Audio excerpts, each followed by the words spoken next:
Hello दोस्तों, मेरा नाम अरसलान है और ये कहानी मेरे इस दौर की है जब मैं अपनी जिंदगी के एक ऐसे मोड़ पर था जहां जज्बात अक्ल पर गालिब आ जाते हैं। मैं शहर के एक पुरसुकून महल्ले में अपने वालिदैन के साथ रहता था। कद में दराज, गंदुमी रंगत और आंखों में थोड़ी सी शरारत, ये मेरा कल का एहसास था। मैं कॉलेज के आखिरी साल में था। इस जिंदगी को बस अपनी ही नज़र से देखता था। हमारे घर के बिल्कुल साथ वाले घर में ज़ैनब आंटी का था। वो महल्ले में सबकी हर दिल अजीज थी, लेकिन मेरे लिए वो सिर्फ एक पड़ोसी नहीं थी। वो हसन और सलीके का वो इम्तिहान थी जिसे देखकर किसी भी नौजवान का दिल धड़कना भूल जाए। उनकी उम्र शायद 35 या 36 साल होगी, लेकिन उनकी देखभाल और वकार ने उन्हें हमेशा जवान रखा था। उनके शौहर अक्सर बिजनेस के सिलसिले में शहर से बाहर रहते थे, जिसकी वजह से वो अक्सर अकेले ही घर संभालती थे। गर्मियों की एक दोपहर थी जब सूरज अपनी पूरी आबोताब से चमक रहा था। मैं छत पर गया ताकि टैंक में पानी चेक कर सकूं। अचानक मेरी नज़र साथ वाली छत पर पड़ी। ज़ैनब आंटी वहाँ कपड़े सिखा रही थी। उन्होंने हल्के फिरोजी रंग का लान का सूट पहना हुआ था जिस पर सफ़ेद कढ़ाई थी। उनके गीले बाल उनके कंधों पर बिखरे हुए थे और धूप की वजह से उनका चेहरा दमक रहा था। वो एक ऐसी सहनगेज शख्सियत थीं कि मैं चंद लम्हों के लिए वहीं जिम गया। शायद उन्हें मेरे होने का एहसास हो गया था। उन्होंने मुड़कर देखा और अपनी मखसूस धीमी मुस्कुराहट के साथ बोले, अरसलान बेटा, इतनी तपती धूप में ऊपर किया कर रहे हो, लो लग जाएगी। उनकी आवाज़ में एक ऐसी मिठास थी जो सीधा दिल में उतर गई। मैं हकला कर बोला, जी आंटी जी, बस वो पानी देख रहा था। वो हंस दे। वो हंसी जैसे छोटे छोटे मोती गिर रहे हों। पानी तो आ रहा है, तुम नीचे जाओ वरना तुम्हारी उम्मी मुझसे लड़ेंगी कि उनके लाडले को धूप में खड़ा कर दिया है। इस दिन के बाद से मेरे दिल में एक अजीब सी बेचैनी रहने लगी। मैं बहाने बहाने से उनके घर जाने के मौके तलाश करने लगा। कभी उम्मी कुछ सालन देने भेज देती, तो कभी मैं खुद ही पूछने चला जाता कि आंटी कोई काम तो नहीं। एक दिन बारिश हो रही थी। मौसम बहुत खुशगवार था और मैं बरामदे में बैठा चाय पी रहा था। अचानक ज़ैनब आंटी का फ़ोन आया उम्मी के नंबर पर। उनके घर का अनोरिटर शार्ट हो गया था। वो काफ़ी परेशान थे। उम्मी ने मुझे भेजा कि जाकर देखो क्या मसला है। जब मैं उनके घर दाखिल हुआ तो पूरा घर खामोश था। वो ड्राइंग रूम में खड़ी मेरा इंतज़ार कर रही थी। बारिश की वजह से वो थोड़ी सी भीगी हुई थी और उनके चेहरे पर मौजूद परेशानी ने उन्हें मज़ीद मासूम बना दिया था। शुक्र है तुम आ गए अरसलान, मुझे तो बिजली के कामों से बहुत डर लगता है।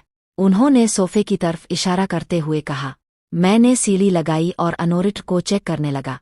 वो मेरे बिल्कुल करीब खड़ी थीं, मुझे हिदायत दे रही थी।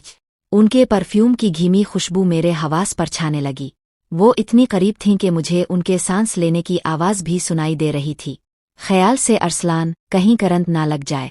उन्होंने फिक्रमंदी से मेरा बाजू थामा।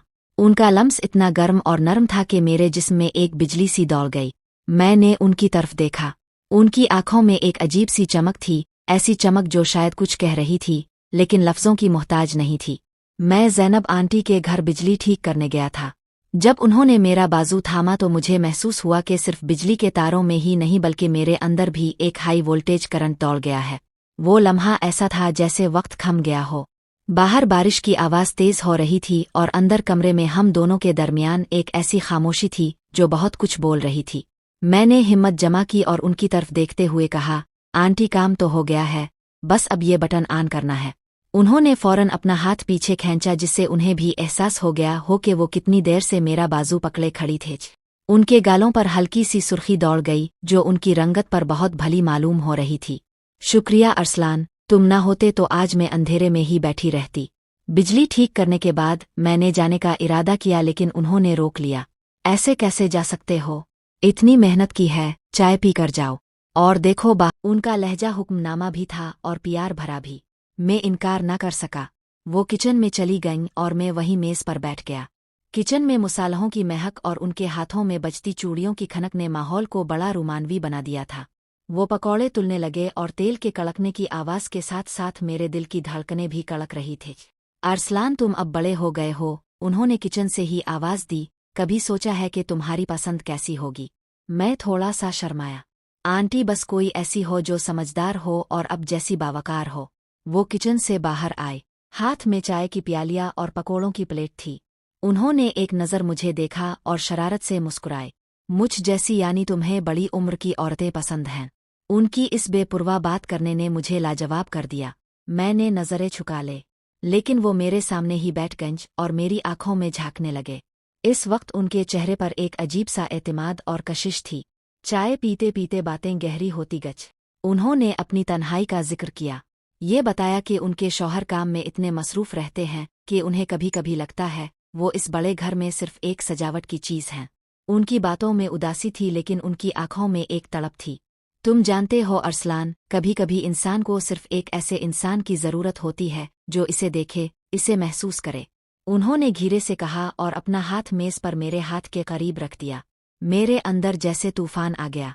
मैंने हिम्मत दिखाई और अपना हाथ उनके हाथ पर रख दिया। उनका हाथ रेशम की तरह नर्म और थोड़ा सा थरथरा रहा था। उन्होंने अपना हाथ नहीं हटाया, बल्कि अपनी उंगलियां मेरी उंगलियों में पैवस्त कर ले। आंटी अब बहुत खूबसूरत हैं, मेरे मुंह से बेइख्तियार निकल गया। वो खिलखिला कर हंस दे। अभी से मुझे मक्खन लगाना शुरू कर दिया। अभी तो तुम्हारी पूरी जिंदगी पड़ी है। लेकिन उनकी हंसी में एक दावत थी, एक ऐसा पैगाम था जिसे मैं बखूबी समझ रहा था। बारिश थमने का नाम नहीं ले रही थी। अचानक बिजली फिर से चली गई। पूरे घर में अंधेरा छा गया। ज़ैनब आंटी डर कर थोड़ा सा पीछे हटी और कुर्सी से उठने की कोशिश में उनका पाँव फिसला। मैंने लपक कर उन्हें संभाला। अंधेरे में हम एक दूसरे के बहुत करीब थे। मुझे उनके सांसों की तपश अपने चेहरे पर महसूस हो रही थी। उनके जिस्म की महक मेरे दिमाग पर छाने लगी। इस लम्हे में पड़ोसी और आंटी के तमाम रिश्ते पिसे पुष्ट चले गए। सिर्फ दो इंसान थे जो एक दूसरे को करीब से महसूस कर रहे थे। अरसलान छोड़ो मुझे, उन्होंने बहुत धीमी आवाज में कहा, लेकिन उनके हाथों ने मेरी कुम्स को मजबूती से थाम रखा था। मैंने उनके कान के करीब सरगोशी की। आप ही ने तो कहा था कि कोई महसूस करने वाला होना चाहिए। उन्होंने एक लंबी सांस ली और अपना सर मेरे कंधे पर रख दिया। इस अंधेरे कमरे में बारिश के रमझम के दरमियान हम दोनों ने एक दूसरे की मौजूदगी को पहली बार एक अलग ही सतह पर महसूस किया। वो देसी लम्हात थे जहां अल्फाज कम और जज्बात ज्यादा थे। मैंने महसूस किया कि वो रो रही थी। क्या हुआ आंटी? मैंने परेशानी से पूछा। कुछ नहीं, बस बरसों बाद किसी ने मुझे इतनी शिद्दत से महसूस किया है। उन्होंने सर उठाकर मेरी आंखों में देखा। अंधेरे में भी उनकी आंखें चमक रही थी। रात गहरी हो रही थी और मेरे घर से उम्मी की आवाज आई। हम दोनों फौरन एक दूसरे से अलग हुए। ज़ैनब आंटी ने जल्दी से अपने बाल दुरुस्त किए और दोपट्टा संभाला। तुम जाओ अरसलान, कल फिर आना, तुम्हारी वो किताब रह गई है यहाँ। उन्होंने एक बहाना घड़ते हुए शरारत से कहा। मैं मुस्कुराते हुए उनके घर से निकला। इस दिन के बाद से हमारे दरमियान एक ऐसा खुफिया ताल्लुक कायम हो गया था जिसकी खबर दीवार के इस पार किसी को नहीं थी। लेकिन ये तो सिर्फ आगाज था।